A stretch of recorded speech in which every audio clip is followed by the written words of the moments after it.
Wait. Ted. Bang out.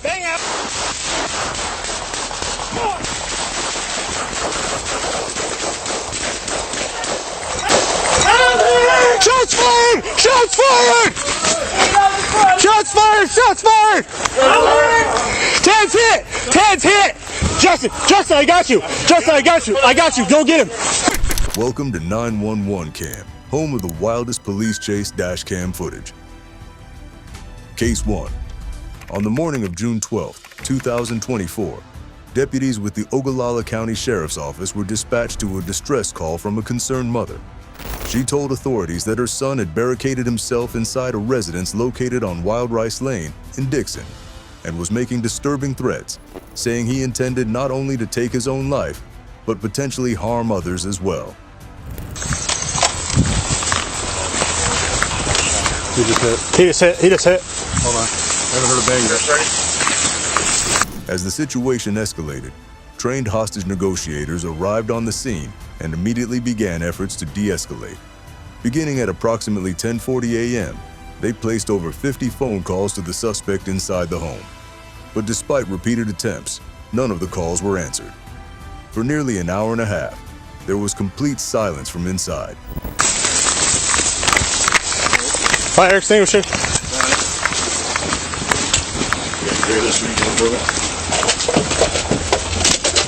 Heads up here.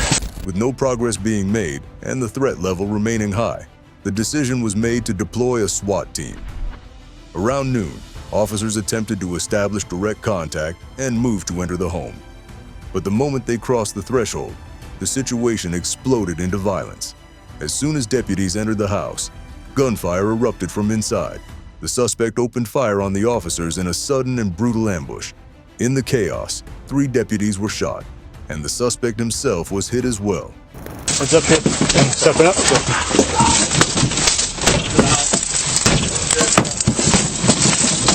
Wait. Ted. Bang out.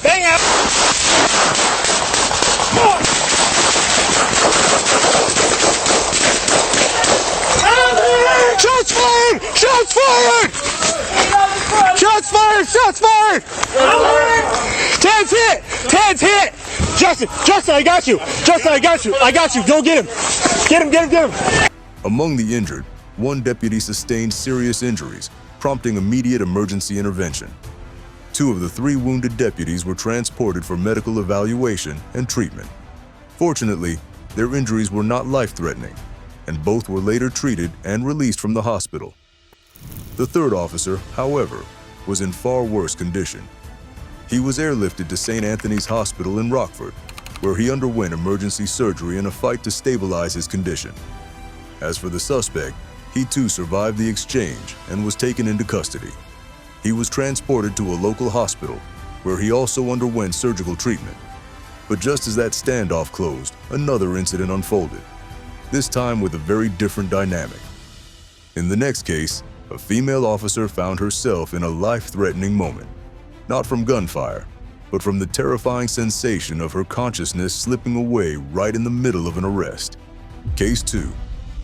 On the afternoon of Sunday, November 18, 2018, just shortly after 3 p.m., a disturbance unfolded at a Dollar Tree store located on Chef Montour Highway. The store's manager observed a customer, later identified as Ashanti Jackson, allegedly engaging in shoplifting. The manager promptly contacted local law enforcement and reported that Jackson had taken items from the store without paying. Upon arrival, officers responded quickly, initiating a pursuit in an attempt to detain the suspect. Ma'am, did you take that bag from Dollar Tree? Oh no, this You got a receipt for that stuff? This come from This come from when this is. I had a bag in my Okay. Put the stuff on the hood. Put the stuff on the hood. One of the responding officers, a female officer, managed to catch up with Jackson and successfully apprehended her.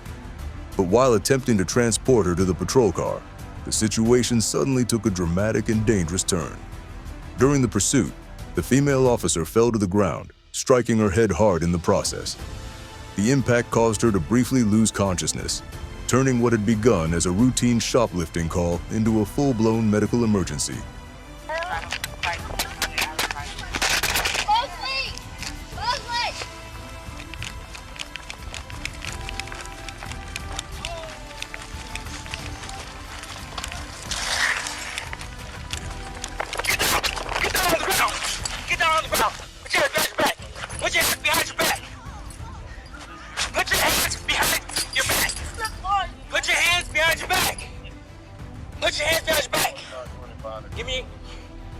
Despite the chaos, Jackson was eventually arrested, but she did not go quietly.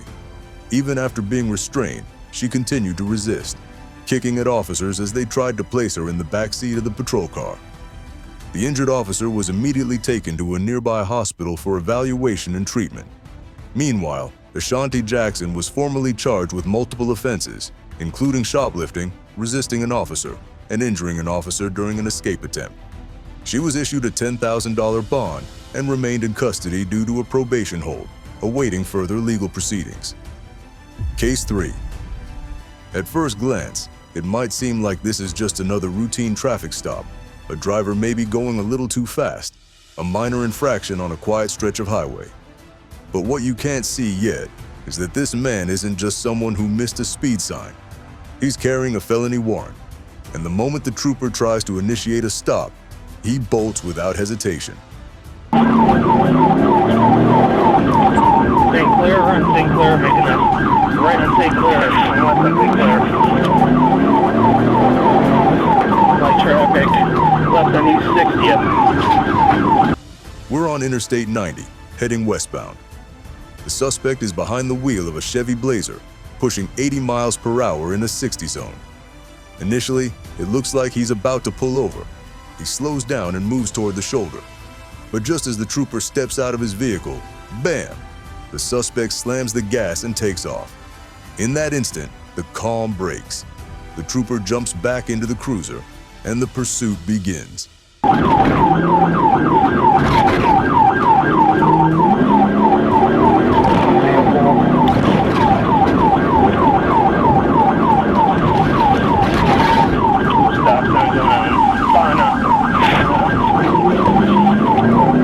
What follows is a high-speed cat-and-mouse game, a classic attempt by a suspect to evade capture. He veers off onto East 55th Street, weaving past other vehicles at breakneck speed.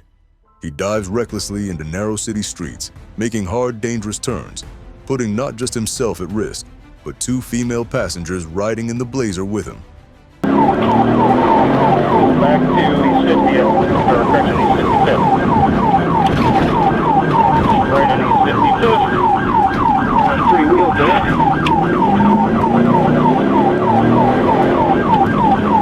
This isn't Hollywood, but if you were watching it unfold live, you'd be forgiven for thinking it was part of an action film. At one point, the driver attempts a hard right turn onto St. Clair Avenue, but he miscalculates. He oversteers and loses control. The Blazer flips dramatically, spiraling through the air before crashing roof first into a parked vehicle right beside a gas pump.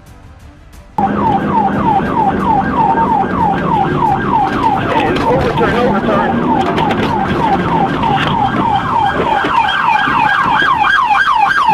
Inside the wrecked Blazer, officers find 3 people. The driver is dazed and disoriented. One of the women inside also turns out to have a felony warrant of her own. Officers find drug paraphernalia in her bag. The second female passenger escapes with no physical injuries at all. But freedom? That's another story. All the occupants underneath, they're still in the car. Okay, hold on. Please help me.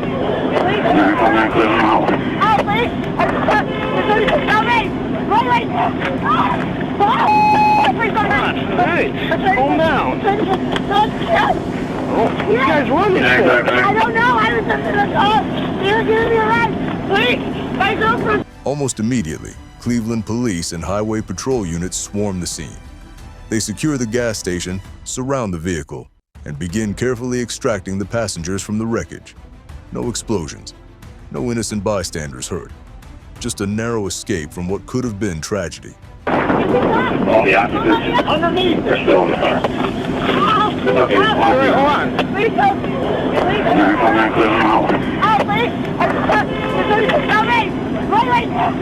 The aftermath. The driver now faces charges for OVY, operating a vehicle while intoxicated, and fleeing from police. The female passenger with the warrant is also taken into custody. As for the second woman, she might have escaped charges this time, but the entire 5-minute chase destroyed any illusion of control. In the eyes of the law, no one walked away clean. So next time someone thinks they can outrun a traffic stop, remember the Chevy Blazer. 5 minutes of reckless fleeing, 5 seconds of violent flipping, and now, a felony record to match the wreck. Case 4. At first glance, everything seems calm and pretty normal even. A man sits quietly on a bicycle, parked in the lot of an apartment complex. 2 detectives approach on foot, and it looks like they're just there to talk. A casual encounter in broad daylight. No sirens, no shouting, nothing out of place. How you doing? Good, ma'am. Good. You have any ID on you? Yes, ma'am. All right. You have any ID? Just tell me your name. Matthew Fowler, ma'am. Keep your hands in your pocket. What's your name? Matthew Fowler, ma'am. Fowler. Fowler. M-A-T-T-H-E-W. Just right Fowler. here, ma'am. It's all right. I don't need you. Yeah, you're good. I don't need you to grab for anything. But what no one knows yet, except maybe the officers, is that this isn't just any man. And what's about to unfold is far from routine. As the officers reach in to place him in handcuffs, the situation explodes in an instant. The man twists free, rips away from their grip, and sprints behind a nearby car. In that split second, everything changes. Excuse me there, man. What's going on? How are you? Good. Just put your hands on your head for me. I gotta put my Put your hands on your head. Hold on. All right, man. Let me get off my head.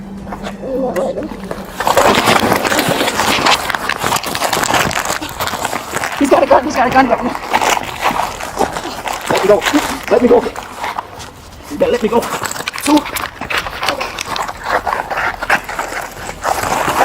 Let go. Because now, there's a gun.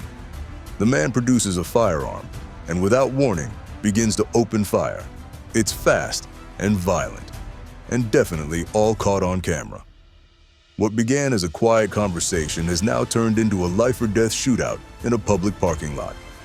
Gunfire erupts, sharp and chaotic. The suspect fires first, forcing the officers to respond instantly. One detective dives for cover behind a nearby vehicle. The other tries to stay low and return fire. Bullets scream past their heads, missing by mere inches. It's not a drill, not a training exercise. This is raw, unfiltered real life, and it's all unfolding in real time. Let go.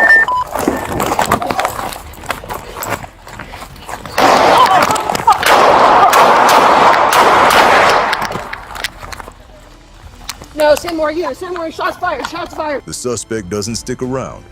After the exchange, he flees on foot, darting behind a building and disappearing into the surrounding neighborhood. For a brief moment, he vanishes, but not for long. Within moments, backup is already en route. Sirens wail, echoing through the city streets. A helicopter circles above, and for a moment, it feels like the entire city is holding its breath. SWAT teams mobilize. Roads are sealed off. Entire blocks go into lockdown. Officers move in with caution, methodically clearing the area. And then, they find him. Armed and hiding, the suspect is finally located and taken into custody. This time, it ends without more violence. No more shots fired. No more lives lost. Given the chaos of what just happened, it's nothing short of a miracle. The man behind it all is a convicted felon, now facing an avalanche of new charges, including attempted murder of a law enforcement officer. When officers recovered his weapon, they found a Glock pistol fitted with a 30-round extended magazine, a setup clearly meant for serious damage. Miraculously, both detectives involved survived without injury. No bystanders were hurt.